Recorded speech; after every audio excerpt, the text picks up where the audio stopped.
Hey everybody, welcome to the Hogwarts Legacy Gameplay Showcase. I'm Chandler Wood, Community Manager here at Avalanche Software, and I'm honored to introduce you to our panel today. First up, we have community guest host, Ben Snow. Oh my god, I can't believe this is happening. Thank you so much for having me. And from the Avalanche team, we have game director, Alan Tu. Hello everybody. And systems designer, Mackenzie Toner. Hi.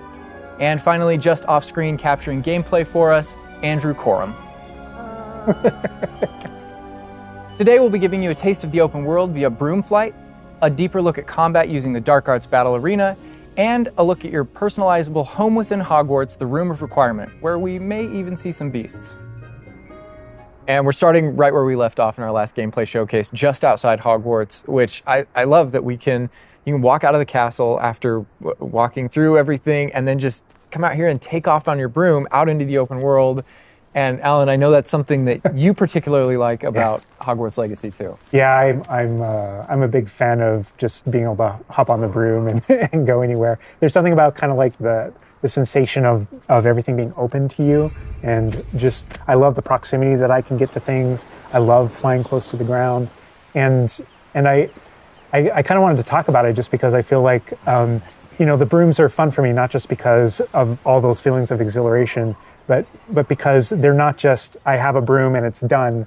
I actually kind of like some of the mechanics in it. So you see in the lower right, there's a meter there, and occasionally as Andrew's kind of flying up or flying down, you might notice it draining or not. And this isn't the present day where all the broom technology is well known and advanced and everything that we know and love. This is an earlier time where they're still trying to figure out, we're not at the 3000 yet, we're at the 11. So. Oh my goodness, I'm just so speechless right now because this is just so beautiful. The world just looks so, by the way, the broom, is that like the only one, or can you like upgrade that broom to go faster? Yeah, so we have a shop in Hogsmeade, actually a broom shop. And so that sells a variety of different brooms. And it was important to us that the player could customize themselves based on their own aesthetic. So they're purely cosmetic, but if you talk to the shopkeep and help him out, he'll actually sell upgrades. Yeah, and those upgrades will make it so that where normally the broom, you can only fly, you can only go at max speed. It's kind of like a turbo meter down there. You can only go at max speed without the meter going down, kind of closer to the ground. And as you raise into the air, you'll notice the meter drop. And so those upgrades will allow you to increase that distance from the ground. And the broom owner at the sporting goods store in Hogsmeade is trying to perfect the broom and get better at it and know it better. And you can participate that and get better and better brooms through that. And I love that mechanic encourages you to actually explore the world and kind of stay close to the ground. It's not just a travel mechanic, point A to point B. You're not just flying high over everything, although it is beautiful, something I really love doing, but as well, there's lots to explore on the ground, and so kind of keeping you down at the ground level. And to me, it feels like it's got this kind of surfing vibe over the. Oh my god! Like I'm just like I want to snatch the controller from Andrew right now because I want to go to the mountaintop, I want to go to that forest and to that hamlet, or I don't know if that's how it's called. I think that's what it is. No, it's awesome. We're actually gonna land here, and I feel like that you call it a hamlet is just perfect, just because that's what we refer to it as, and so. We all know from lore that Hogsmeade is the only all-wizarding village within Britain, but we wanted other opportunities to kind of meet other characters out here and to kind of populate the landscape, so it's not just kind of, barren as you leave out this direction and that direction. And so we just imagine these different dwellings, these different smaller locations that wizards might live in out in the Scottish Highlands. And so it's those. And so we refer to those as hamlets, and they're opportunities to learn those wizard stories, how those different locations have kind of like learned to live, what their relationships are with characters at Hogsmeade and Hogwarts. And so they're both quest opportunities out here and a chance to kind of get to know more of the area, even beyond Hogwarts and Hogsmeade that we've already experienced. And you'll also notice on the mini-map, like lots of little icons, and each one of those represent gameplay in the hamlets that you can participate in, whether it's a vendor or different puzzles and challenges or different secrets that exist. Each one of those icons are different opportunities for gameplay. And you'll notice that same thing as we venture out into the open world as well. So when you go out into the open world and you see those icons, whether they're on the mini-map or on your map or off in the distance, those things are opportunities to say, like, I want to increase my inventory capacity. They're puzzles left behind by old wizards, that you can solve that actually grant you those. If you see ruins off in the distance and you visit them, you might find opportunities to actually expand and learn about your ancient magic. And as you kind of encounter different enemies dotted on the landscape, sometimes those characters, poachers or dark wizards, might be hoarding different magical resources that are valuable to you as you're playing the game. So each one has kind of like a way to connect to our gameplay loops and provide different opportunities that just kind of reward you for poking around. I mean, I right away want to just cover all of those points on the map just by going over there. Well, we've flown on a broom already, but there is something that we haven't done so far, and that is getting on our flying mount. We're going to hop on our Onyx Hippogriff here. The Onyx Hippogriff is our pre-order bonus.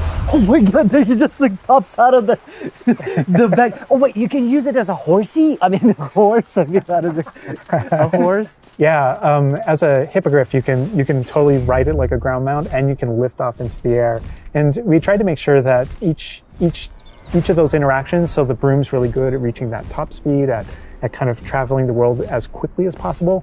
But sometimes it's really nice to get on the hippogriff because of that ground speed or those transitions. And sometimes it just feels amazing just to be riding around on a hippogriff. Look at it.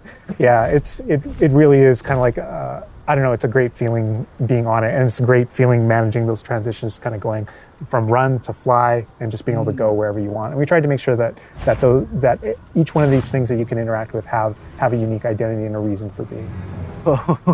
And oh my god, like I see like different like areas, like a swampy area. By the way, can you go to like entire map anywhere you go? There are regions that are like locked from you? Yeah, as soon as there's kind of a moment where the world kind of opens up to you outside of Hogwarts as a student, and right from that moment, early on in the game, you can go wherever you want. And so you might find more difficult challenges in different areas, and you'll see different spots as Andrew's moving around, like you mentioned, the swamp.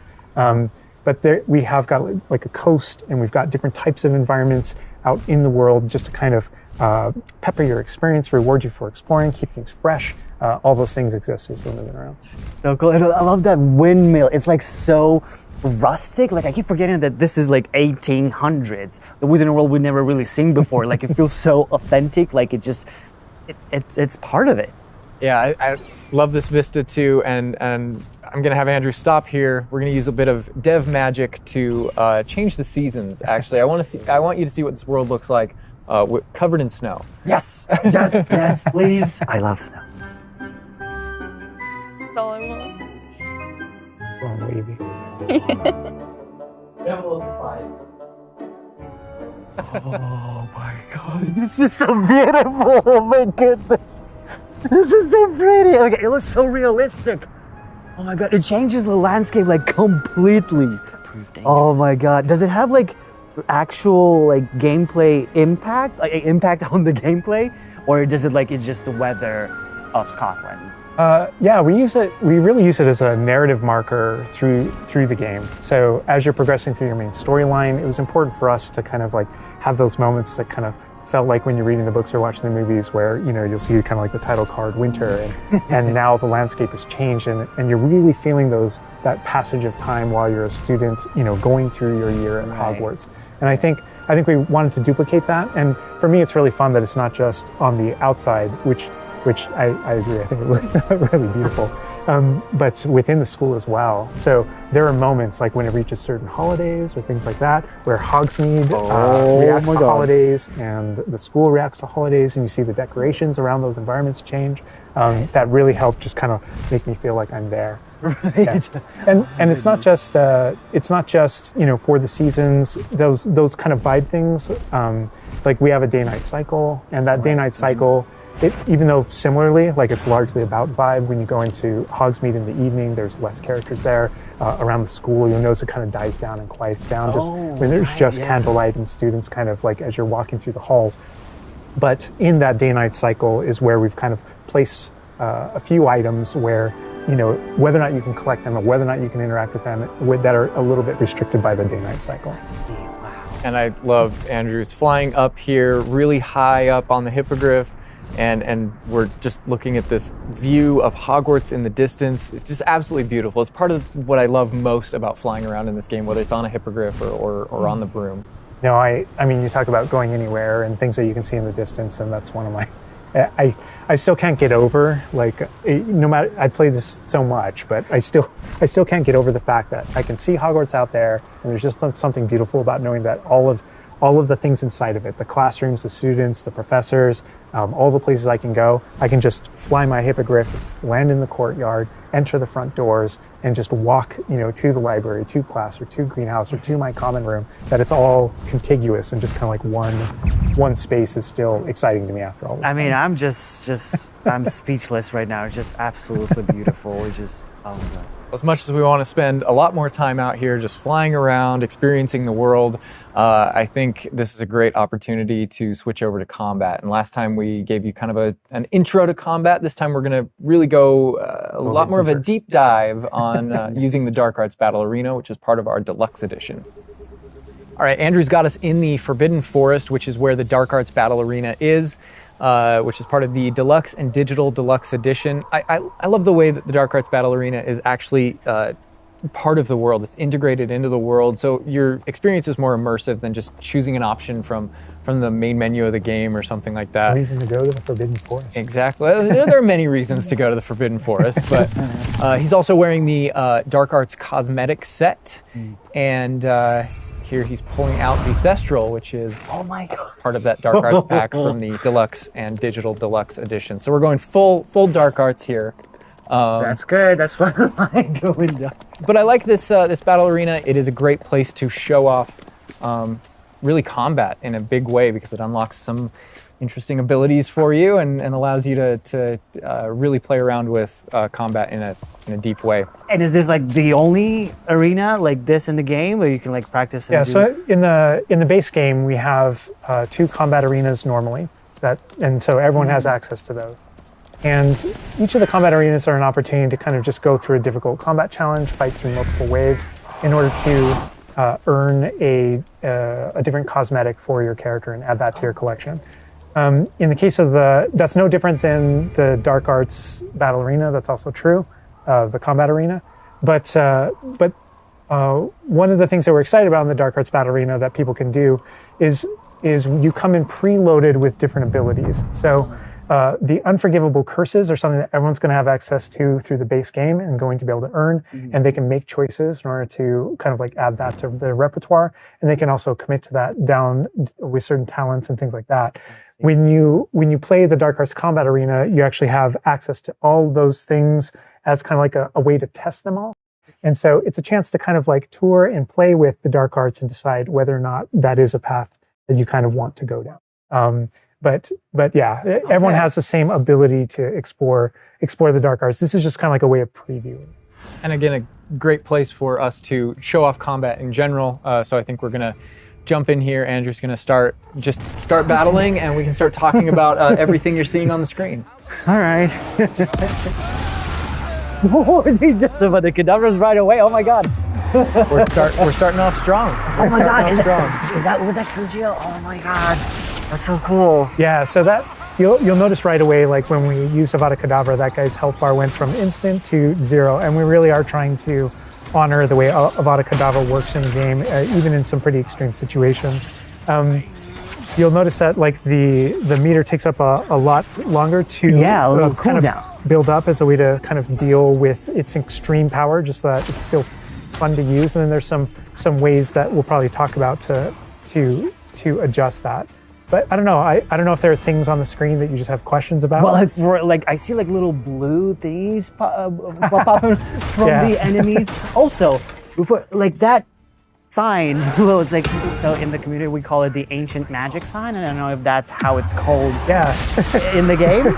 So the community is astute. So on the development side and in player facing in the game, we reference that as your ancient magic meter. Oh, so it is ancient magic. That is, yeah. So as your abilities in the game keep growing and you become exposed to some of the secrets about your own kind of mystery and your own abilities, you start unlocking new powers. So one of those powers, you'll see the R1 button appearing throughout the game. That's an ancient magic throw, we call it, that allows you to kind of like draw an object to you and fling it at an enemy. Okay. But whenever you see the R1 or the L1 plus R1 appear over somebody's head, that's an ability to cast a very devastating and powerful ancient magic spell to do a ton of damage against a character. I see. And the way that manifests itself depends on the type of enemy that you're fighting. And you'll see a wide variety of enemies in here that are pressuring the player in different ways. You'll notice there's abilities that kind of bubble up under the player as he's fighting that force him to move. And there's different ways that we want the player to kind of move around on the battlefield. And that's actually a good link to the ancient magic meter in general. And the reason why I say that is because as you're doing different things in combat, you're protegoing and you're doing different abilities and you can kind of spec into it with your talents, there are different ways to get that meter to build faster and faster. But one of the most effective base ways to build up that meter fast, that way you can launch these devastating attacks whenever you want to, is to actually perform combos. So you see that combo appearing, and it's almost like your emotions are building up, and then basically that builds up enough that you can attack someone. But as the combo meter builds up, at some point you strike someone and a piece of their magic kind of falls out of them. You'll see these blue orbs in the game world, and there's something that only you can see in the narrative, in the world. And it's another reason to move around on the battlefield. If you can go up and collect those things and suck them in, they give big jumps to that ancient magic meter as we're playing. We're talking a lot about spells and magic here, but I think there's another huge component of combat, and that is the tools that you can bring to combat as well to kind of change the way you play. And I think Mackenzie knows a lot about what's going on with the plants and potions. And so the tools are really interesting because they're basically like a prior investment. So you can bring the potions and the plants that you grow in the Room of Requirement to combat to essentially kind of help you defeat enemies a lot quicker and more efficiently. So some of the tools that you'll see here are like the rock skin potion. So that is something that basically covers your skin in this like rocky material that reduces the incoming damage that you're receiving. So against big enemies, hard-hitting enemies like trolls, that's super helpful. Oh my god, he's just destroying. The troll just collapsed from one of the cadavers. Obviously, we have the Wiggenweld potion as well, which increases your health. And then we have the focus potion. So when Alan talks about having to balance Avada Kedavra with a long cooldown, because obviously it's an instant kill, one thing that you could do is brew a focus potion, and that will increase how quickly your cooldowns regain. Right. Oh my god, there's just so much like versatility, like in what the character is doing to the troll right now. Like he's just bouncing around the arena. He's like not. And the troll makes him move around too, looks like. And I love that our plants are violent. Yes, and so that's like when we're talking about the setup of the arena, you also have plants that you can fight with. And so we have things like the venomous tentacula that you can put down, and it acts like a turret, and it just kind of shoots enemies around the battlefield. That is so cool. This is like a truly like Hufflepuffian way to approach the battle. Exactly. Yes. No, that was super important to us, that there were these like multiple ways. And so you can see there's a ton of different things you can use. The mandrake is one, so you can pull it out and it stuns with its like piercing cry these enemies in a radius. And another thing I want to call out that we're seeing on the side of the screen here is these dueling feats, which I love because I love anything that prompts me to play a game in a different way, a unique way. I don't want to get stuck in my style, you know? And so this is a way to, if you want to get stuck in your style, go for it. If you just want to blast people with spells, go for it. But we also want to have some things over here that may make you use certain plants or certain potions or block more or... Yeah, we mentioned the field guide challenges in the prior stream. And the field guide challenges, this is the way that the field guide manifests like challenges for you to do in combat. And exactly to your point, we just wanted a way to encourage players to explore the different systems, to help them decide, to just kind of practice with them and explore what they want to be, because there really are so many different ways that you can push talents. When you see the green X's on characters, that's right, and that's kind of through your talents you can unlock this kind of cursing mechanic that sort of like links the fates of these different characters on the battlefield. That way, as you get as you're cursing different characters, they all begin sharing damage, and so we have things like Avada Kedavra, which is the insta-kill, but if you curse everyone before you insta-kill this one guy, they can all drop dead for that kind of ultimate Voldemort fantasy. And so, Oh my god. there are dark arts fantasies. There's fantasies about being more of a defense against the dark arts characters, things like that misty step that you see occasionally being used on the battlefield. And we can also spec into our potions and plants to make them more powerful and more efficacious. So it's all about which type of player you feel like you are and whether or not you want to play with prep, on the fly, or with deliberation, and those are all different options. That is so cool because like it's like I see so much like going on the stream, just so much complexity, and I want to just try it myself, like which style works best. I mean, I feel like it's the dark arts is going to be the easiest route, but that our ancient audience. magic, to be honest, feels like much more powerful than just the dark arts. Yeah. To be fair. And speaking of plants and potions, we're going to be putting the dark arts away, put those unforgivable curses away, and heading to the Room of Requirement, which is your home within Hogwarts, a personalizable space that actually has some utility as well, where you get to brew things and grow things and also care for some beasts. All right, Andrew's got us in the Room of Requirement, wearing, we kind of went casual mode on the outfit here, wearing a nice jumper. And I think that's a good jumping off point for the personalization of the space as well. Not just your character and the visuals of your character, but actually this space is a place that you can make your own. Yeah, it was super important to us that this space really did feel like your reflection as a wizard. So you can change the architecture in here. What? Different themes throughout, starkly different themes, to really just hammer home that this is yours. You Oh can my change- god, what? This is beautiful. We never expected that to be. Oh my god.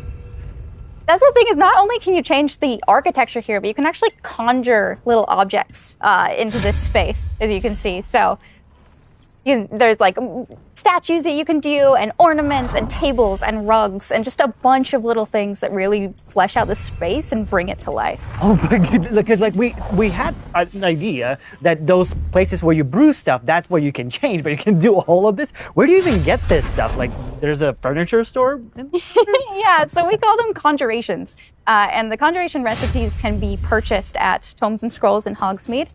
But also as you engage in different types of gameplay throughout the world, you'll be rewarded with different objects. That's so cool. And you change color? You can change the color, you can change the size of it, and you can place it basically anywhere.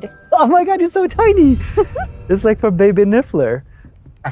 And I love how the system too is designed. It's not mechanical; it's immersive, and so you get the magical effect of conjuring it in, and you're actually doing this in the world as your character. But the way you've blended like that gameplay with the immersive design of personalizing the space. Oh my god, like, and I love the animation, how it like appears, you know, like it's not just like there, it's like it almost like it apparates. It is really quite beautiful, and that was the thing, is we wanted that to look really nice because the magic in the wizarding world is everywhere. It's physical, it's kinetic, and it's whimsical. We really wanted to nail that whimsy in this space. Another thing that I wanted to discuss is that not only can you like conjure things and you can change their look, but you can do that with the utility objects as well. So you can see that we have planting pots and potion stations, and you can change the look of those as well. And these are the areas where, as we had mentioned previously, you'll be growing your plants, you'll be brewing your potions. Right. So while you're also doing these like kind of nurturing-based activities, this is also the space where you would bring your gear to be identified and gear to have like rates put on it, which I believe Alan can talk to. Oh. Yeah, we keep bringing up appearance and how it looks, and on a, like in the game you can look like anything you want to whenever you want to. But the player will be finding different types of gear, that we call it, as you progress through the game. And essentially, we just know that clothes and different items in the wizarding world can have different magical properties. And as you explore and as you adventure and as you defeat enemies, you're going to be finding different pieces of gear that have different abilities, and that can help you in your journey and are a major part of you kind of growing as a wizard and advancing as a wizard. Oh, and so there's a huge list. and not all the time, whenever you get a new piece of gear, you don't necessarily know exactly what it does. And so there is a station inside of the room of requirement that you can conjure. It's one of the first things you conjure, called an identification station, where you can actually bring that gear that you're uncertain about and learn what its abilities are. Right, yeah, that's so cool. And then as the space advances even further, and the space will eventually grow its own rooms, and you're going to get new recipes, like Mackenzie's talking about, all these different things keep expanding. And as it expands, eventually you're going to earn what we see here, which is called a loom. And when you set up a loom, it's an ability to essentially customize exactly which magical properties are on your gear and take any piece of gear and adjust its properties and to tweak what it does. And I mentioned earlier that you can make anything look like anything. The collection of appearances, we call it, or cosmetics, we've been referring to it in this stream. Those types of things you can use, and you can apply a look to any other look. So if you get a piece of gear, you put it on, you look like that, but you can change it to look like whatever you want. That's so cool. And like you can just put some ability to this sweater, but then you can just swap that ability. Yep, and appearances you can edit whenever you want in the gear screen. The loom is specifically about applying traits and applying larger upgrades that just kind of grant you greater statistical advantage or give you really specific abilities that blend in nicely with where you're trying to go with your combat fantasy or talents and things like that. Interesting. I'm just seeing that they're just like pumpkin fur, mooncalf fur. Where does that come from? Yeah, and so you'll notice that the ingredients that are used to add traits and to upgrade your gear are based around beasts. So this is where we get into the beast care section, which is inside this vivario. Kind of bigger space on the inside idea. And so you can see here we have a couple of beasts out. We have a graphorn and a mooncalf and a niffler and a neasel as well. So quite a variety. Oh my God, he's just like a big puppy.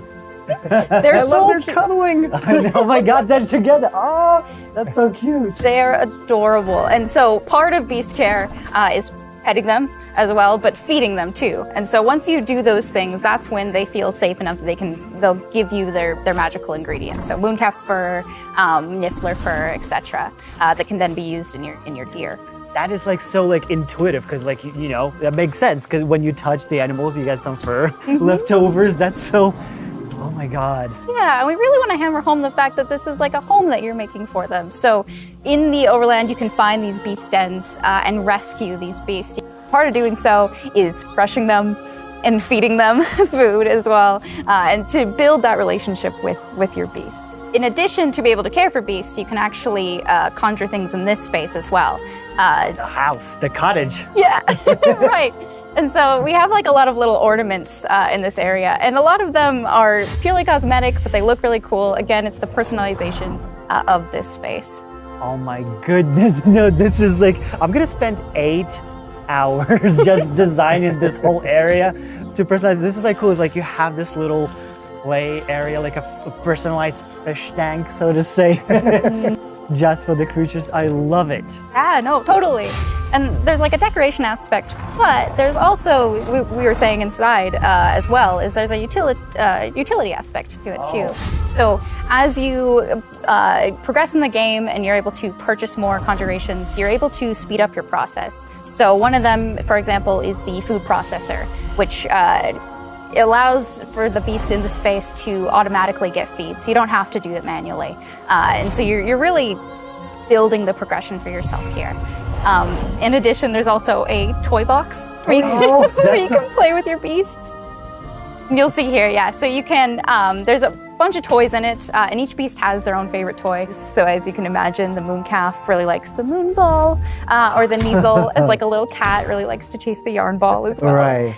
And they're super cute. Oh my God. Watching them, it's so cute.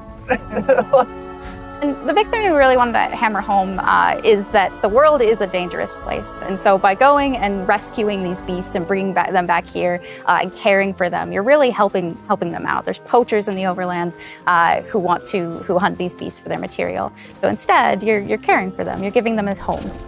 Right. Oh my God, this Raphorn is just gigantic. But he looks like my dog. He looks like my dog right now, for sure. You could actually name them as well. So like your dog. So getting back into that personalization, you know, yeah, we didn't want you to just like throw in, oh, here's a Graphorn in here. Like, this can be named whatever Andrew's about to name them. Bruce. The good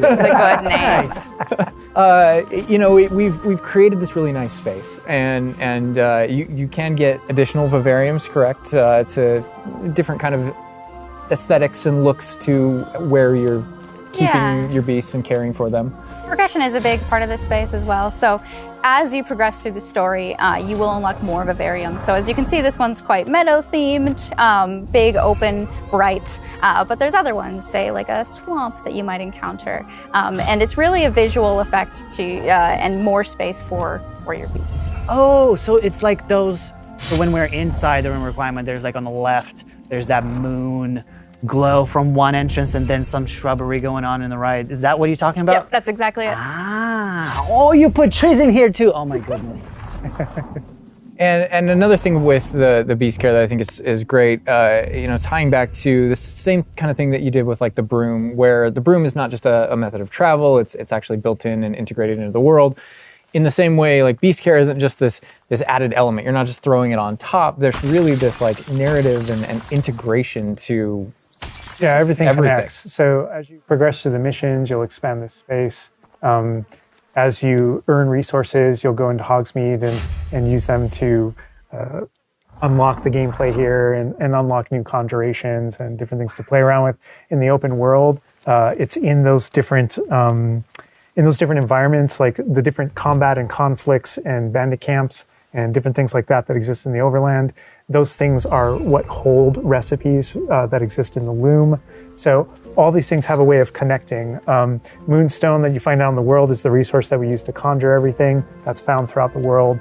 Forageables are used for recipes. So really everything's like a cycle and keeps you coming back. But even with the story that's being told too, I think people know who Poppy is and that she has a particular affinity for beasts. Yeah, I mean, I think everything we're seeing here, you know, you're going to be venturing out into the world, and this is just kind of the tip of the iceberg, even of kind of like your interactions with beasts in that narrative. So, you know, you bringing up Poppy, there are more kind of mysteries to discover and things to discover out in the world that have to do with her and that have to do with caring for beasts. And so different characters have their own stuff that just kind of make this all just kind of like the beginning of your journey.